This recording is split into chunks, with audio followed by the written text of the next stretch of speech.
is still insufficient in terms of showing the nexus. Kasi yun po ang importante. The nexus between the facts raised or alleged and betrayal of public. Madam Chair, on the second ground, alleged unfitness due to drug addiction, President Marcos is alleged to be a long-time user of illegal drugs. Drug use allegedly renders him manifestly unfit to discharge his presidential powers. The Honorable Lima. Thank you, Madam Chair. This is actually supplementary or complementary to the manifestation made or the opinion made by the Honorable Representative Barbers. The ultimate general ground, betrayal of public trust.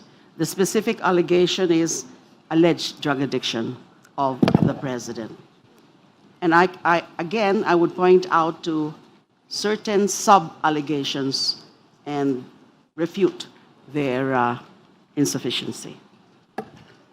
Allegation number one, sub-allegation number one, there are serious accusations that PBBM is a drug addict. The offense alluded for this ground is drug addiction.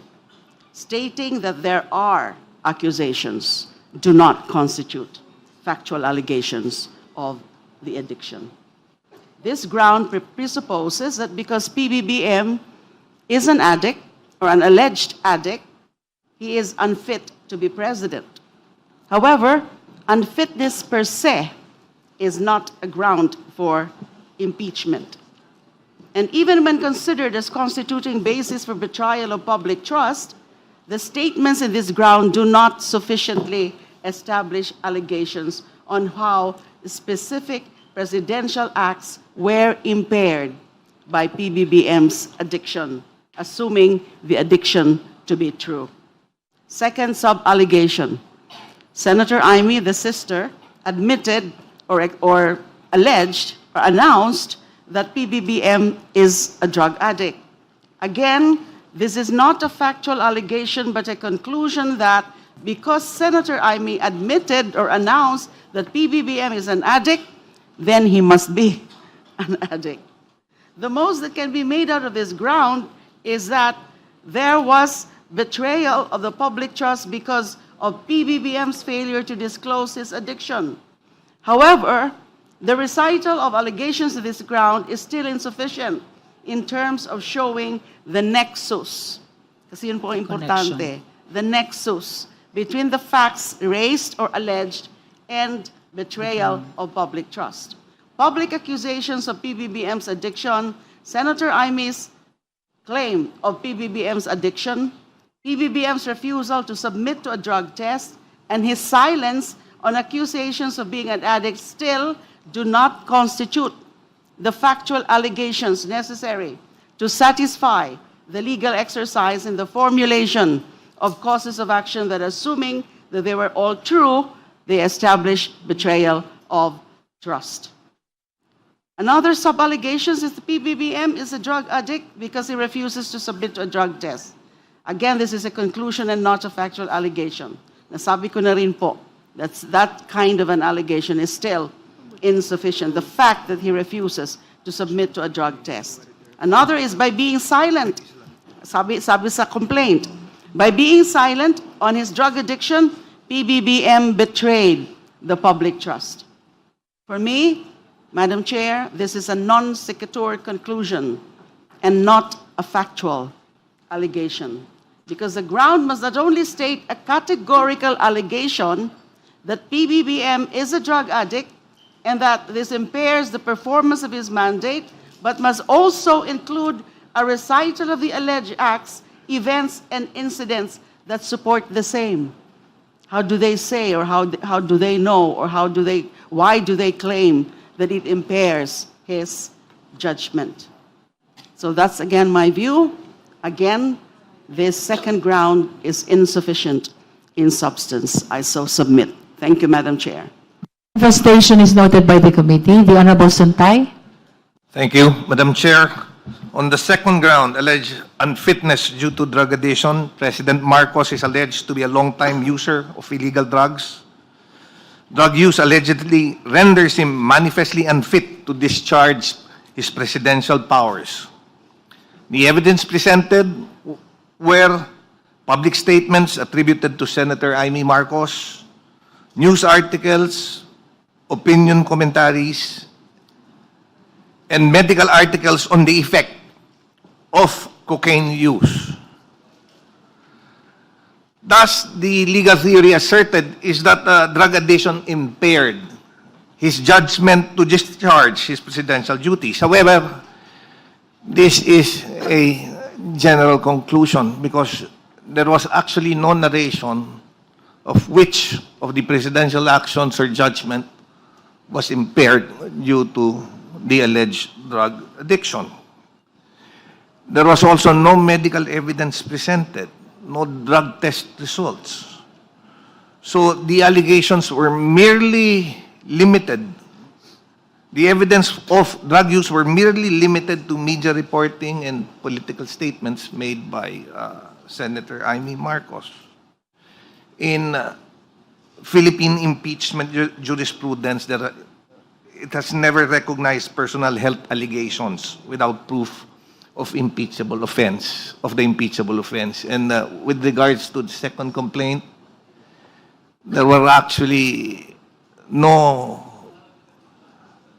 general, there were actually no evidence, actual evidence presented to justify the allegations. You're referring to the second offense? Yes, with regards to the second offense. Thank you.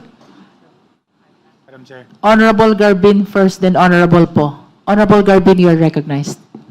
Thank you, Madam Chair. On the alleged drug addiction and moral unfitness, the key factual allegations by the complainants were the President is accused of being a long-time user of illegal drugs, including cocaine, and central reliance is placed on public statements by Senator Amy Marcos, the President's sister, alleging or acknowledging his alleged decades-long struggle with illegal drug use.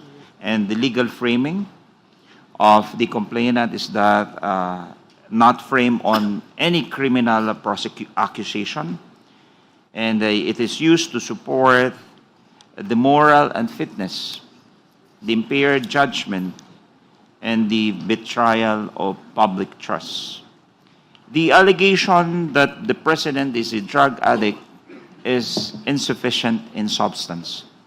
It is unsupported by competent evidence, such as medical findings, sworn admissions, or official investigation on record, and rests largely on hearsay and public speculation. Absent verified and authoritative proof showing impairment in office or misconduct indirectly related to the exercise of presidential functions, such allegation cannot establish impeachable offense and should not be given weight, Madam Chair. Thank you. The manifestation is noted. We will be limiting the manifestations and comments with respect to the second offense to the two last members. These are Kong Po and Kong Lord and Suwan. We encourage the other members to participate in the discussion of the succeeding offenses. Madam Chair, can you add me for the second charge? Very short All right. manifestation. Now we recognize the Honorable Po. I'll make mine as quick as possible so that we can accommodate Kong Rufus. So with regards to my manifestation, Madam Chair, what we've established through everyone who has manifested ahead of me is that there's no record of illegal drug abuse. That is clear. What we know for a fact and what is actually on record is that on November 2021, there was a negative drug test that was attested to at St. Luke's. And further, on May 2024, there was actually a Senate hearing in which one drug analyst, Jeresa Reyes, and laboratory head, Dr. Cecilia Lim, confirmed that the President tested negative specifically for cocaine. So while there is no existing record of any drug abuse, the President has on 2 occasions proven that he is not a drug user. I submit that to the record so that we can make a objective decision on the substance of the second ground. The manifestation is noted. The Honorable Lord and Suwan. Madam Chair, this is my manifestation. So there is an allegation in the complaint that there was an admission by Senator Amy Marcos that the President used drugs. However, this admission cannot be considered because of Rule 7, Section 17 of our own House rules regarding impeachment, which states that the rules of court apply superiorly. We should consider Rule 130, Section 28 of the Rules of Court regarding the res inter alios acta rule, which merely states that an act of one cannot prejudice another, meaning that the so-called admission of Senator Amy cannot prejudice the President, which means that the so-called admission has become irrelevant and cannot be considered as one of the bases for sustaining sufficiency in substance. Our last committee members to comment on this are the Honorable Rodriguez and then Honorable Vice Chair Dumogan. We encourage the rest of the members to participate in deliberating the succeeding other offenses. The Honorable Rodriguez. Thank you, Madam Chair. This is a clear example of not a recital of facts, but a conclusion of fact not based on any evidence. There is no evidence that the President is using drugs. Only statements of some persons. And then, this particular allegation, being a mere conclusion, does not connect to any of the 6 grounds of impeachable offenses. And so therefore, clearly, this particular second act complained of has certainly it's not sufficient in substance. Thank you, Madam Chair. Thank you. The manifestation is noted. Vice Chair Dumogan. Thank you, Madam Chair.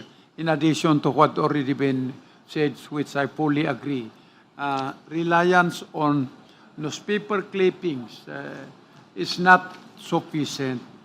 The Supreme Court in Estrada versus Desierto had noted that newspaper reports cannot prove the truth of their contents and generally considered as hearsay.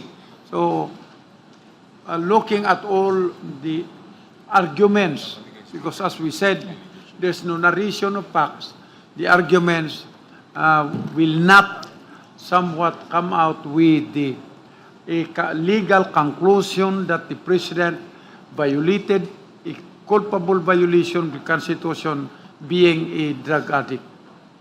Thank you, Vice Chair Dumogan. The Honorable Padiernos will be the last speaker on the second offense.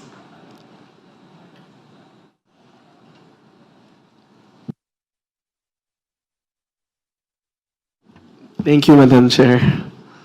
I was already preparing for the next one, but Would you like to I skip? just wanted to join the Honorable Barbers in stating that the impeachment cannot proceed on rumor or hearsay. So that is very clear under the rules. And as mentioned by the Honorable Suwan, the res inter alios acta rule apply. So, and in addition, personal allegations unsupported by medical or judicial findings do not constitute the impeachable offense of betrayal of public trust. That's it, Madam Chair. Thank you. That ends our discussion on the second offense.